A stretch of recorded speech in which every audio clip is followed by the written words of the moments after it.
Can the British afford to pay looted $85 trillion of wealth of today's value to Africa and India?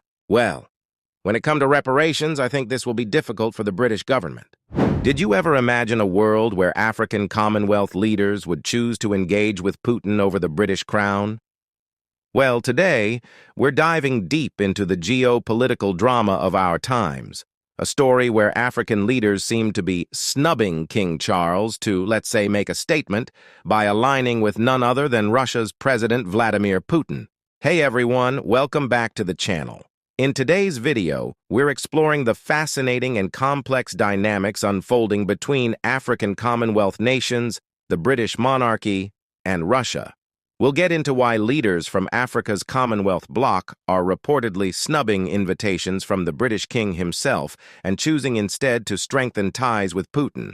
So grab your snacks because this story is packed with history, politics, and a heavy dose of strategic alliances. To understand what's going on, let's first rewind. The Commonwealth, a symbol of unity, democracy, and shared values. Or is it? Originally, the British Empire, the Commonwealth became a platform where former colonies could maintain some kind of relationship with the monarchy. It's supposed to be a partnership of equals, but for many African leaders, it's a reminder of colonialism's shadow. Yet for decades, African leaders stayed. Why? Trade deals, aid, and the influence the Commonwealth could wield on the global stage. But things are shifting. Today, Africa has options, and leaders aren't afraid to consider them. Now let's delve into a topic at the heart of Britain's strained relationships with its former colonies: reparations. An estimated $85 trillion worth of wealth was looted from Africa and India during the colonial era, adjusted to today's value. But could Britain actually afford to pay back such an astronomical sum? And would they be willing to acknowledge this debt openly? For countries like India and African nations, this isn't just about money. It's about acknowledgement, an official recognition of the exploitation that built much of Britain's wealth. For the British, the thought of owing trillions is unthinkable, and the very mention of reparations could mean re-evaluating Britain's history and place in the world. Interestingly, there are reports that King Charles himself has a desire to issue a formal apology for Britain's role in slavery and colonial exploitation.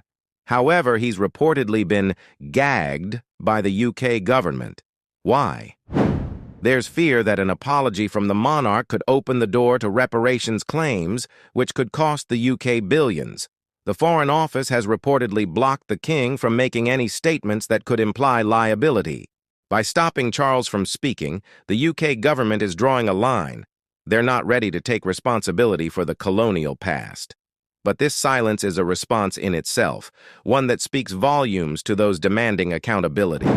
For many in Africa and India, a true apology is just the beginning. They believe an apology without reparations would be an empty gesture.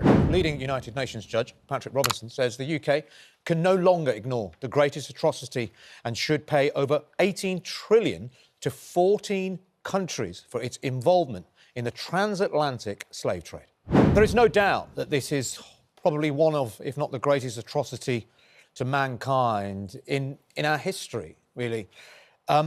However, the argument is that this was a long time ago, and actually, can Britain really afford to put out, at a time like now particularly, $18 trillion? And it won't just be the UK, of course. There'll be lots of other countries across Europe and the West that will be responsible too. Do you think it's a practical solution?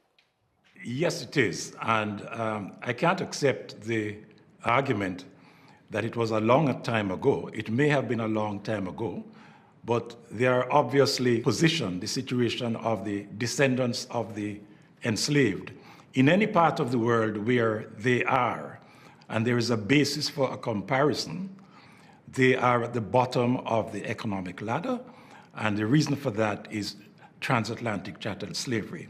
They started their life as free people with not a cent from the United Kingdom, which paid £20 million to the plantation owners.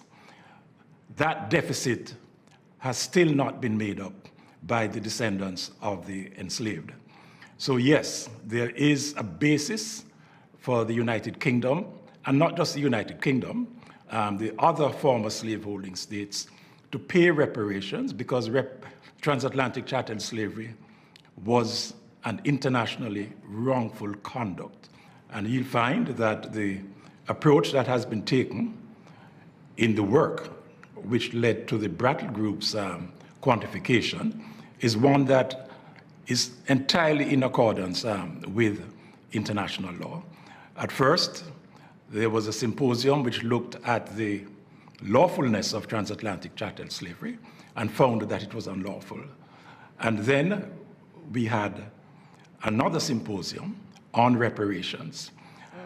That's when the Brattle Group came in. So we didn't wake up one day and say to ourselves, oh, this was an awful business that was carried out against our ancestors. Let us quantify the reparations. No. Let's imagine for a moment if Britain were to address this massive debt. For African nations, reparations could mean funding for infrastructure, education, healthcare, and development projects that colonialism disrupted or prevented. Imagine the transformative impact $85 trillion could have on nations still grappling with the aftershocks of colonial rule. India, too, would benefit from reparations that could revitalize rural economies and reverse some of the economic devastation left by British exploitation. So, what do we mean by snubbing King Charles? Over the last few months, there's been a noticeable trend of Commonwealth leaders turning down British events, even ones presided over by the king himself. But they're not just saying no. They're often seen later shaking hands with Putin or attending Russian-led summits. This isn't just a coincidence. The message is clear. African leaders are signaling a pivot in allegiances. Whether it's to break free from the post-colonial influence of Britain or to assert Africa's agency in a multipolar world, something has shifted. While calls for reparations have grown louder, the question remains, would any action really follow? We're talking about a move that could reshape global economics, power, and justice. This is about more than money. It's about restoring dignity and addressing centuries of inequality. But will Britain ever be willing to face this reckoning? If Britain were to offer reparations, it could set a precedent that ripples globally. Other former colonial powers like France, Belgium, and Portugal would face similar calls. I thought you'd pause. I mean, I think there's no question, is there, over the horror, no question over the fault. What about the practicalities? Because when you ask a government to pay reparations, they're taking money from the taxpayer, aren't they? Is that who would pay? Because, of course, many people who live in the UK are descend from people who were wronged. And they're often the ones, as you point out, who the implications of maybe their start and where they came from has meant that they are impacted more greatly by having to find that money and by tax. So who is going to pay for this, and how can you ensure that it's the right person pays and it goes to the right people if it were to happen? But that's a matter for the United Kingdom government to determine. What international law does is that it ascribes responsibility for wrongful conduct, and we have wrongful conduct here. Of course, as far as the payment is concerned, it must be stressed that it remains within the sovereign will of a victim state to determine what sum it will accept as reparations. So that although in the Brattle report, the United Kingdom is required to pay $9.5 trillion in respect of Jamaica, Jamaica can agree on another sum with the United Kingdom. If I may ask you as well... that is the way out. Yeah. Reparations could reshape the global economy and inspire a new era of accountability for historical injustices. But let's be clear, this is a deeply contentious issue. Many Western nations argue that they can't be held accountable for actions taken by previous generations. Still, for nations that suffered under colonial rule, reparations represent a step toward justice. And it's not just governments asking for reparations. the people are making their voices heard. Across Africa and India, younger generations are speaking out on social media, at protests, and through cultural movements, calling for Britain and other former colonial powers to own up to their past. For many, it's about recognition and respect. It's a way to reclaim a story that was stolen and demand justice for communities that still feel the effects of colonialism today.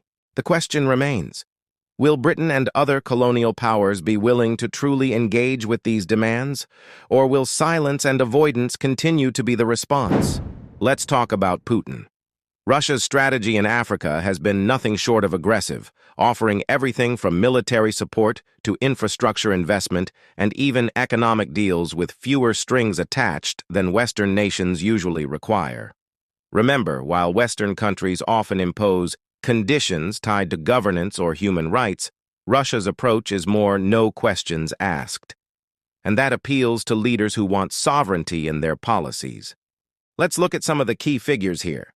President Cyril Ramaphosa of South Africa, President Yoweri Museveni of Uganda, and President Emerson Mnangagwa of Zimbabwe. Each of these leaders has attended recent events hosted by Putin. They're not just showing up, they're often speaking openly about the benefits of Russia-Africa relations. So why are African leaders warming up to Russia?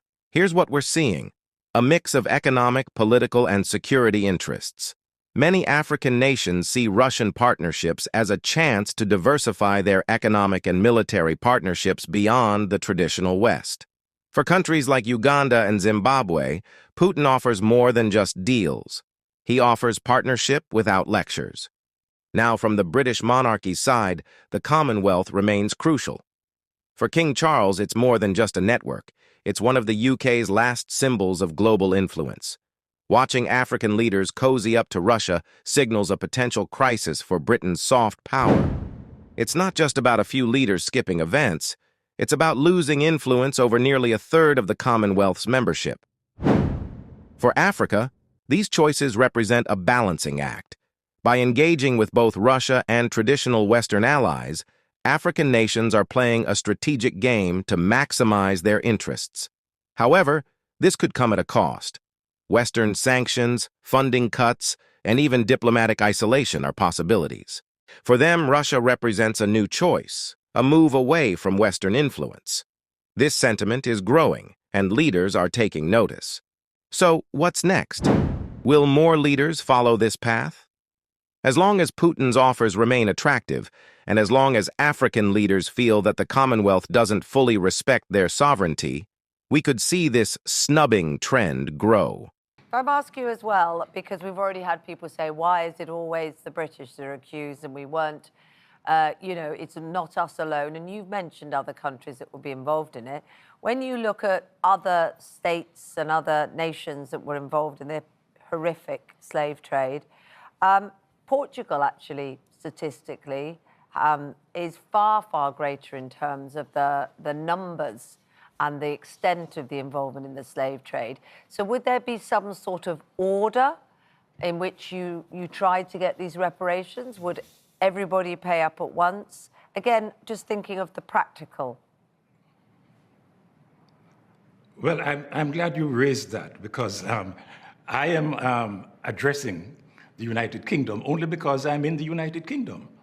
Mm-hmm. I mean, the report deals with reparations to be paid by many states, reparations to be paid by the United Kingdom, to be paid by France, to be paid by Spain, to be paid by Portugal, which actually started transatlantic chattel slavery about 1450, and to be paid by one or two Scandinavian countries. So it's not Britain alone. If you read the report, it stretches across a lot of countries, European countries. It's not the United Kingdom alone. Okay. In respect of Jamaica, from about 1509 to 1655, it would be Spain that would be paying. I'm only addressing the United Kingdom for convenience, because I find myself in the United Kingdom. What action could you realistically take? Rishi Sunak says, no, it's not happening. What action could anybody take in the courts, legally, to make United Kingdom act and pay up? Well, if you get the matter to court, and that itself might present some difficulty because, as you're aware, you can't get a state to court without that state's acceptance of the jurisdiction of the court, and that will present some difficulty. There is another approach of perhaps an advisory opinion from the International Court of Justice. But I actually favor a diplomatic solution. The two sides getting together, the former slaveholding countries, that's the European countries, plus the United States, of course, and Brazil too, because Brazil and the United States are both victim states and responsible states. We need to get the former slaveholding countries to meet with the victim states, and I believe the Brattle report comes in here because it provides an excellent basis for some solution to this age-old problem of reparations for the grotesque wrong of transatlantic chattel slavery. Okay. It's not beyond us. We need the political will to achieve the solution. We're looking at a pivotal time in world politics, where Africa's choices are reshaping global alliances. As we wrap up, we're left with a pivotal question. Will King Charles be allowed to issue an apology that could shake the foundations of Britain's history? Or will the UK continue to avoid its colonial legacy, fearing the economic consequences of reparations? African and Indian leaders and their people are watching closely. This isn't just about the past. It's about what kind of future these nations want to build, a future where historical justice finally takes center stage. All right, folks, there you have it, a deep dive into why African Commonwealth leaders might just prefer Putin over the British monarchy. This isn't just about today's leaders or tomorrow's policies. It's about Africa carving out a new position on the world stage. We'll keep following these developments, so don't forget to like, subscribe, and hit that notification bell to stay updated.